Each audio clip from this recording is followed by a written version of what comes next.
So that's kind of where we're at. We've done a survey once before, but it wasn't as official. We kind of wanted to open a survey just to see what people's perspectives were on the season, what recommendations they make.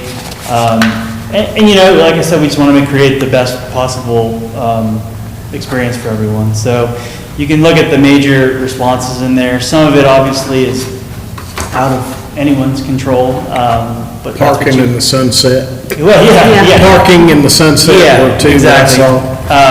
Parking is definitely, you talk to Josh or anybody that is at the park, that's a good thing, right? Parking issue is a good thing. These people are using it. That park is the heart of Fletcher and it's being used. So definitely it becomes problematic. I know like there were suggestions about when umpires come, having like reserved parking for them so that, because they're ended up not being able to park and then they're late for games. I just tell the umpires just to get there a little earlier, but that's me. So, I think that's a tough thing because you've got whole families that are bringing multiple kids with wagons and all that stuff. I really just wanted to kind of put this out there and just have a dialogue and open conversation and just take your guys' questions and I kind of then finish up and follow up and see kind of where we're going forward with this. So. Can you? I know. Yeah. I'm sorry. Yeah. I think the real impetus was it was our first fall season, and we were kind of nervous about what Sunset was going to look like and having only one field with lights. Yeah. Ultimately, I don't think we can make the case that I know there's been some talk about fields 2 and 3, adding lights and things like that. We'd love to contribute and help with that, but we run our program lean. We try to offer a very good value for our families, so we really just don't have the ability to contribute very much to make that happen. And with the responses we got after this fall, I don't know that it's necessarily justified. We do feel, because we're out there at the fields every week, almost every day sometimes. So we do feel a lot of complaints and things about the facilities or what's going on. So I wanted to use this to kind of share that with you. We hear that we don't have a real mechanism for sharing that other than anecdotal. So I want to put together a little bit of a survey that brought some data to that. And I know I saw some comments about Roy and the food down at the concession stand. Yeah, I want to highlight that we put that in there because we were getting specific complaints. They were we're not picking on Roy. No, and what I would tell y'all to do, if there's something specific y'all want, because I've talked to Roy, approach him, because I think he would maybe be subject to listening to different option choices that folks would like to have down there. On the tail end, it is a ballpark, so there's other restaurant choices around where folks can eat before they come and that sort of thing. But I think just outside of hot dogs, I think I saw hot dogs and nachos. There would be other choices and maybe other options he'd be willing to look at doing for y'all. Yeah, I'll just read through the comments. So how often is he there when the games are going on? Because I saw that maybe there's some inconsistencies there, and I know that's probably not the best for you all. It's tough. In theory, supposedly they would be there every day, that we're open Monday through Friday, and then Saturday mornings. I'm not there every day. I'm not there all night every day. But there's 2 or 3 days a week where he was missing. I feel like this fall season in particular was very limited, but I think it's his busy season it's the busiest time he has for his festivals and things that he's doing. I'll be honest, I haven't talked with Roy since that last season. We've had a great relationship with Roy. But I think, to your point about more offerings and whatnot, I think, like you mentioned that people have the ability to go to the restaurants and that it's really a time crunch. To get there, we start games at 5:30. So get done with work at 5, to get there, get your kid there. It's really kind of like and then say you have 2 games. If T-ball has an early game and then you're going to have a later game. A lot of them have 2 kids in the program. So they're there from 5:15 till sometimes 8:30. So having options, variable options when you're there 2-3 nights a week, I think is really important. And I'm happy to talk to Roy and see if he's willing to do that. And I don't know, I honestly don't know the logistics of when you're opening the bid process for the concession stand. But, you know, if you guys have any more questions about that for us, feel free to reach out and comment and, you know. Yeah, I know my granddaughter plays travel ball, so Yeah. I go to multiple fields all Oh, yeah. over to see, and mostly it's hamburgers, hot dogs, maybe a corn dog on occasion, Yep. and the nachos and the drinks, and then the Yeah. chocolates, the candies, stuff like that, and that's usually the, Yeah, Fairview has a really good concession stand. It's run by volunteers. South Elkhorn had theirs farmed out to Lacter Pizza. Yeah. Yeah, so I mean, I think that's definitely worth the conversation going forward with him to see what more we can get. But, you know, we'll share the results of this with him as well, so. And I like I guess, said, I've talked to him, and he's Yeah. interested in talking with you, so. Yeah. oh, good. Yeah, I was gonna say that communication point too, because I hear what you're saying, and what I hate to hear more than anything, the food choices, I think, are less important, to be honest. I'm more interested in him actually being there, because what I'm hearing is that parents are going like stretching thin, and, you know, they have young kids and all the things, that might be their one opportunity to go, yeah. That might be their one opportunity for the evening to eat. Yep. That's more what I'm concerned about. Yeah. It looks like that's more where people are Yeah. focusing on your survey is not open all the time. Being there, yeah. Being there, it's like I said, a Yeah. bunch of them. Yeah, I mean, honestly, even like Saturday morning, like having coffee would be a great asset, because we got some chilly mornings for sure. So, I don't want us to, yeah, walk away without saying thanks to this council for all the hard work to get us after the recovery. Our program was able to run when other programs were not.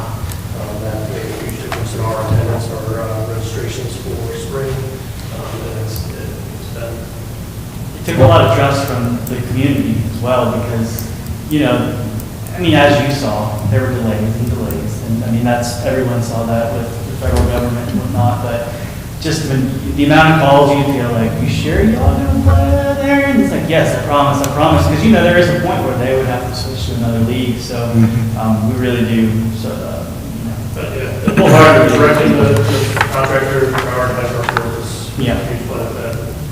And made us able to do what we did this year, so. What is the story on the scoreboards? What's the deal with that? I don't know, I've never seen them work. Supposedly there was a controller somewhere, but nobody knows where those are. And the company that makes those controls are very expensive. Yeah.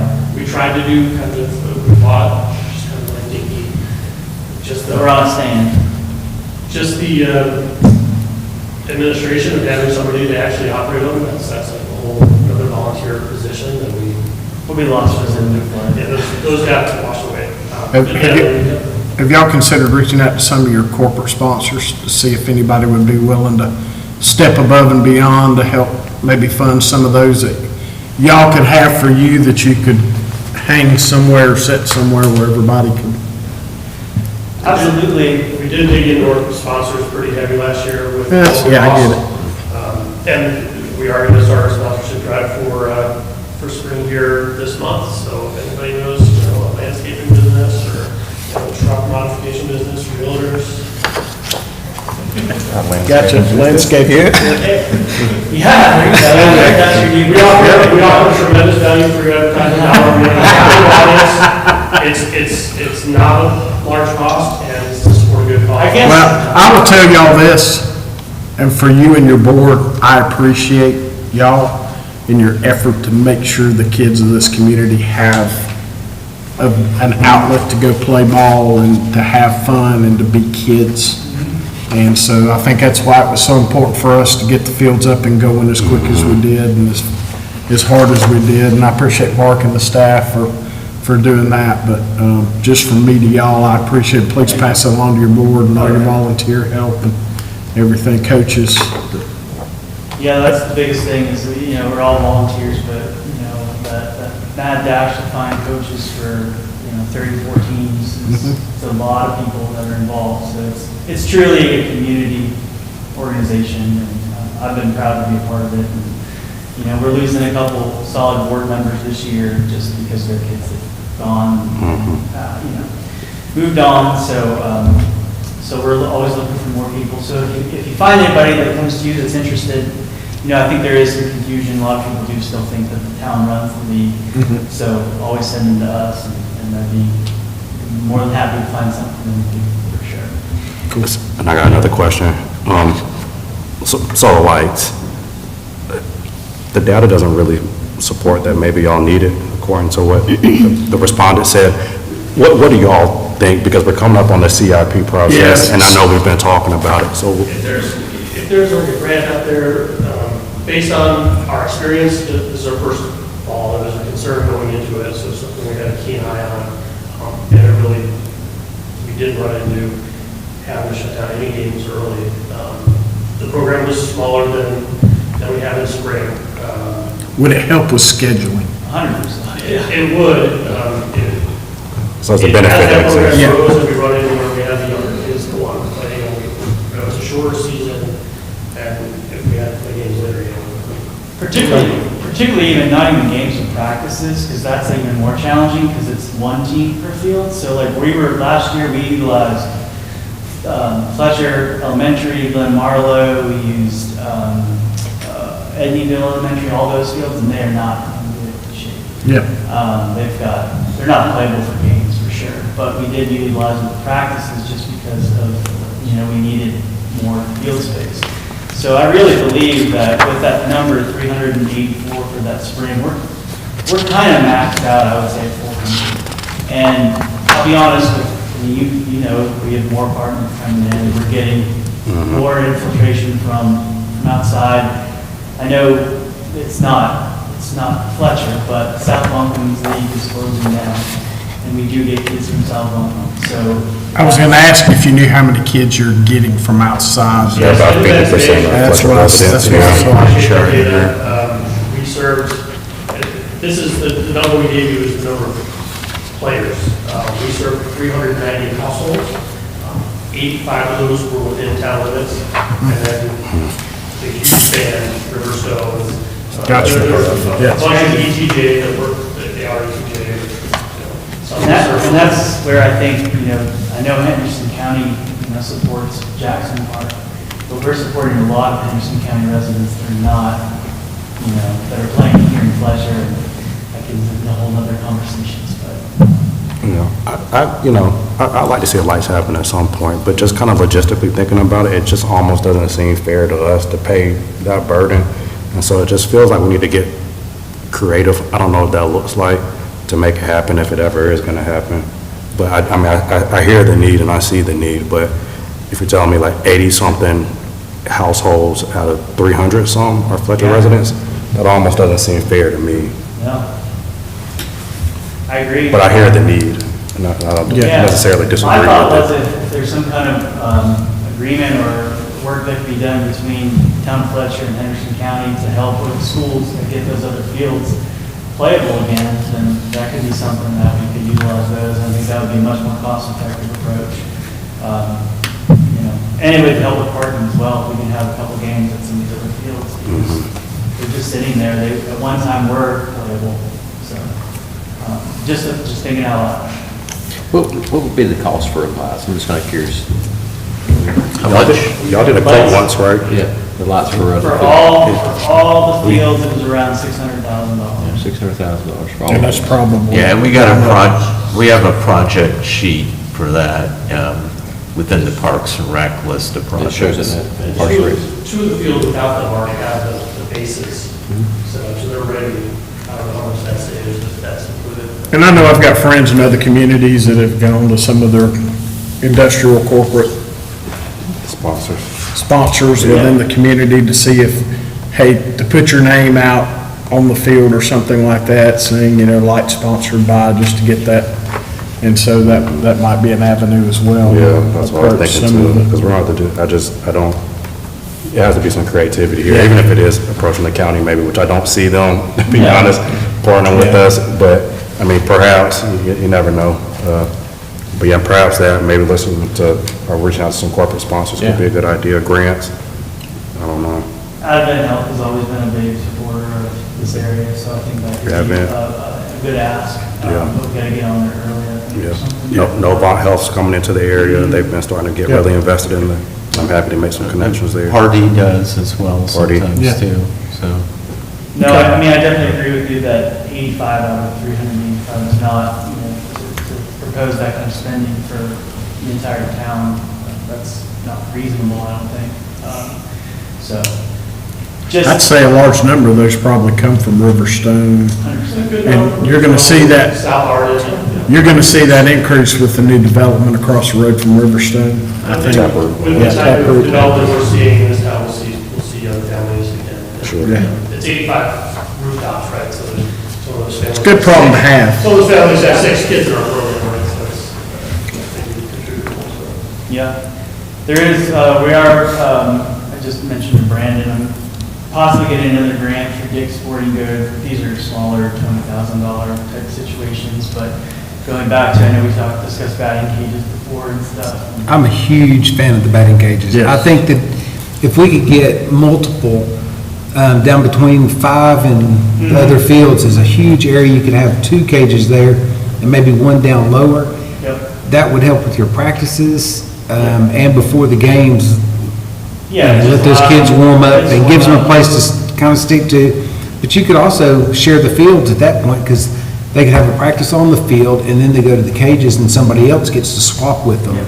So you could kind of double team and Field and game. batting, field and Yeah, batting. and kind of swap back and forth. We already are utilizing outfield and infield for some Yeah. of the smaller age groups in the spring we did that, but yeah, I mean, 100%. And, if we could get a permanent structure where it's, I don't know what the flooring would be, but some sort of cover, even on rainy days, you could go and just do a cage day, in the spring, that'd be amazing. Well, if they would pull back to the side, it could be dual use. Yeah. It could be a pavilion that you rent and use for maybe a concert or something like that, and then also have the cages that come out on the cables. So you just slide them out. Slide them out. I don't know how many more impermeable structures are allowed at that park with stormwater, so that could be I'm not sure, so. Leave it as far as. Yeah, Figure out. exactly, so. But yeah, that's where we're at. We're excited. We're about to open registration January 1st for spring again here, so yeah. Well, last question for me, are any low-hanging fruit that the town can do that's easy to do to maybe make the partnership between the town and you all better? Anything that comes to mind? We didn't go with any specific ask today. Okay, We felt very supported, from all of you, and previous times. And Josh and his entire team out there. Yeah, they've been really good. Responsive and comfortable. Good. It takes a ton of communication, and then with weather, it's just fingers crossed every day, right? When these storms come up every afternoon, it's funny, the Field 5 used to always be the driest of the fields, but since it got regraded, it's one of the hardest ones to dry out. So that's been a challenge. I guess one possible thing that I've thought of is Saturday mornings, just having, if we could get maintenance on that to get those lined. I don't know if that's a budgetary thing, just finding the time. And I think last year Blair, she was injured, I think, so she wasn't able to do it. So Yeah, that Blair could was have hurt. been that reason, but just we need that, just 'cause we have games Friday nights and Saturday mornings, and having one of our people come to do that, we can't operate with the equipment or dress the field or anything like that. So yeah. that'd be Mark, fun. can we maybe communicate that? Yeah, I'm making notes on everything Cool. that's been brought up. Cool. Do we have any other questions, comments? You guys do a great job. Yeah. The numbers right there, it blows me away how many actually games that you push through that area right there. So Yeah. phenomenal. There's a lot of volunteers involved. Yeah. Making this happen. I didn't realize that many. I'm sure. Background check is high. Yeah. Well done. We appreciate all the work Yeah, that good y'all job. are doing. It's a Thank you, real guys. star in our community. Yep. Appreciate it. Thank you. Thank you. And I was just gonna share, with all the repairs we've been doing out there, the electrical has been repaired, and so, we can check out the scoreboards and see, like, what else needs to Yeah. be, maybe have someone come look at it and see, Okay. if it's a module or something else out, why they're not working properly. Be good. So, Sounds good. Any other comments, questions? All right, moving on to the budget process for next fiscal year. Did everybody look at their calendars? Are we all confirmed with the dates? We're good?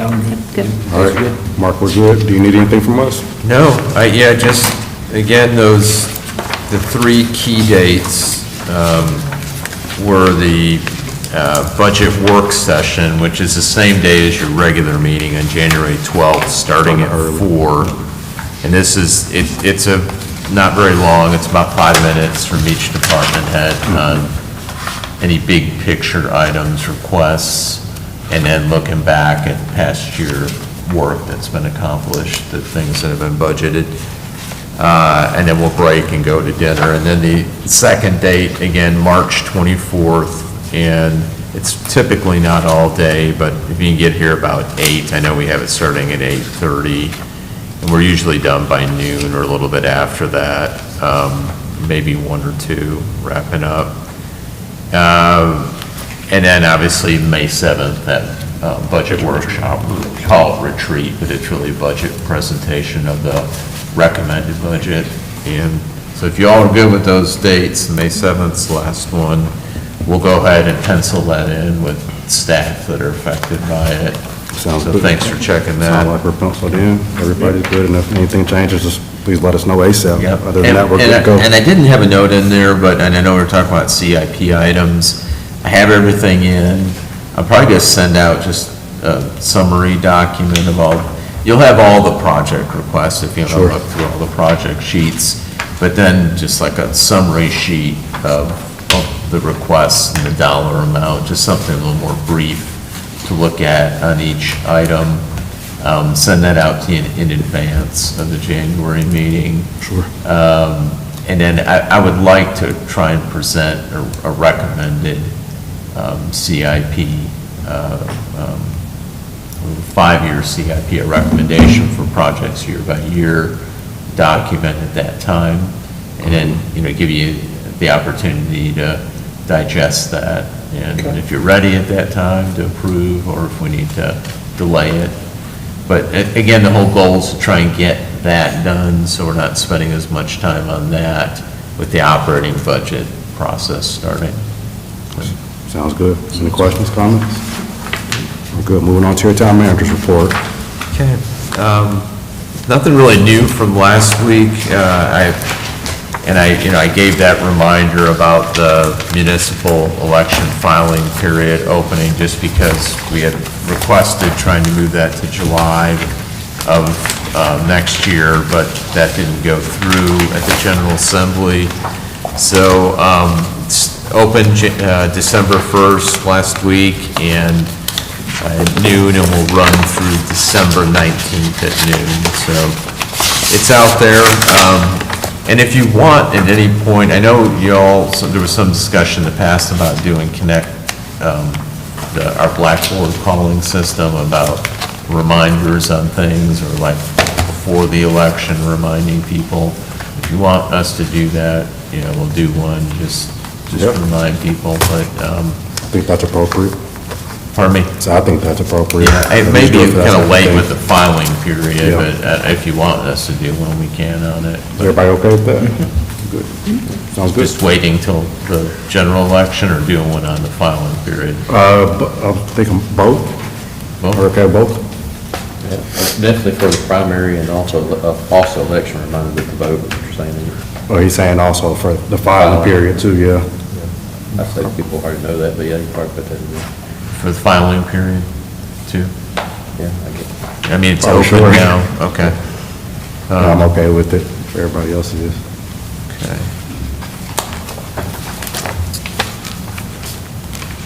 And just a reminder, the primary is not for primary affecting municipal seats, Yeah, because for we have a plurality, plurality yeah. method, so there is no, it would just be for the other elected positions that are open, like county commissioner and others.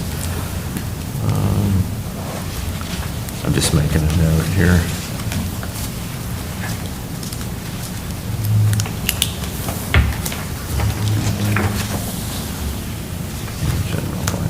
Okay. Then the last thing, it was just, I'm sorry, it was just a reminder on the event that was this past Saturday, Christmas in the park, and for those who made it, we're glad you enjoyed it, and again, we do a post-event evaluation if you're ever interested in seeing that, you know, what went well, what could be improved type of things, and so we do try and assess each event after it and do a post-event write-up on it. So, I think the horse and buggy was a huge hit. no, good. It looked like everybody loved to ride. Last year and this year. Yeah, that seemed to be the only traffic jam I saw was so that people loved it. Yeah.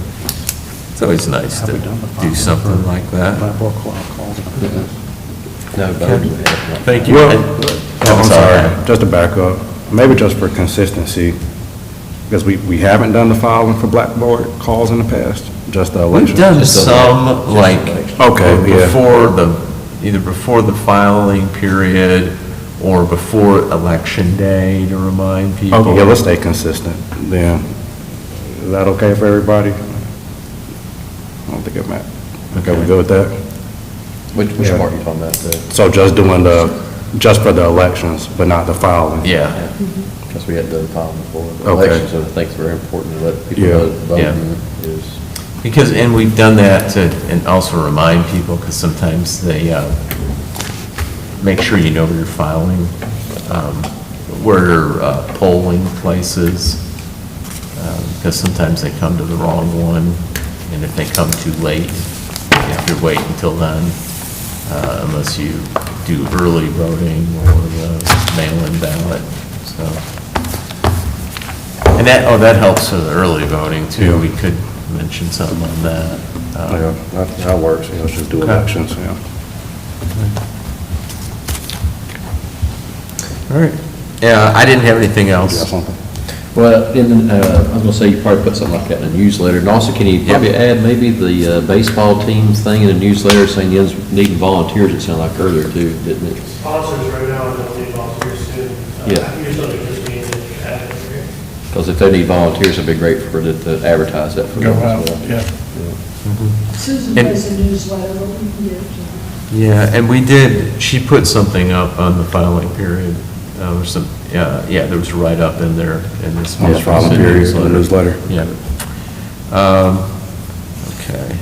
I'm sorry, what was the last thing you said after the newsletter? Baseball. About- Oh, baseball. Is adding their advertisement for need volunteers and sponsorship and everything to support them.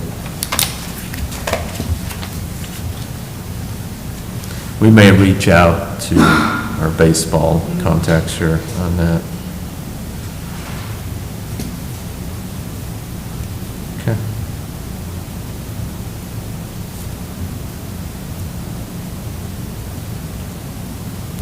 I didn't have anything else. Okay. Any other business from council? All right, do we have a motion to enter closed session for personnel matters? Make a motion? Okay, we have a motion to enter closed session, is there a second? Second. Okay, a motion and a second, any discussion? Hearing none, all those in favor of entering closed session, say aye. Aye. Those opposed? We're in closed session.